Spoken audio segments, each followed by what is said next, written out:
আসসালামু আলাইকুম। আমি তানজুন হুসাইন, মেলবোর্ন ড্রিম পেজের পক্ষ থেকে সবাইকে শুভেচ্ছা স্বাগতম। বন্ধুরা, আজকে আলোচনা করব সিস্টোলিক এবং ডায়াস্টোলিক ব্লাড প্রেশার নিয়ে। হার্টের সংকোচনকে সিস্টোলিক ব্লাড প্রেশার বলা হয়ে থাকে, হার্টের সম্প্রসারণকে ডায়াস্টোলিক ব্লাড প্রেশার বলা হয়ে থাকে। নর্মাল হচ্ছে 120/80, অর্থাৎ এখানে 120 হচ্ছে সিস্টোলিক আর 80 হচ্ছে ডায়াস্টোলিক। বন্ধুরা, রক্তচাপ মূলত 3 প্রকার: হাইপোটেনশন, হাইপারটেনশন এবং নর্মোটেনশন। কম রক্তচাপকে বলা হয় হাইপোটেনশন, উচ্চ রক্তচাপকে বলা হয় হাইপারটেনশন এবং স্বাভাবিক রক্তচাপকে বলা হয় নর্মোটেনশন।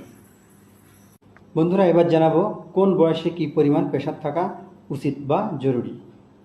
0 থেকে কিশোর বয়স অর্থাৎ 18 বছর বয়স পর্যন্ত সিস্টোলিক <120, ডায়াস্টোলিক <80।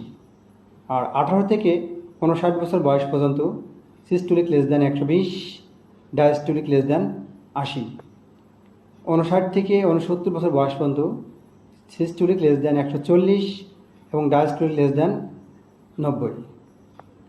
আর 70 থেকে বা তার উপরে থাকতে হবে সিস্টোলিক <150, ডায়াস্টোলিক <90। এটি হচ্ছে বয়স অনুযায়ী প্রেশারের প্রকারভেদ থাকতে হবে।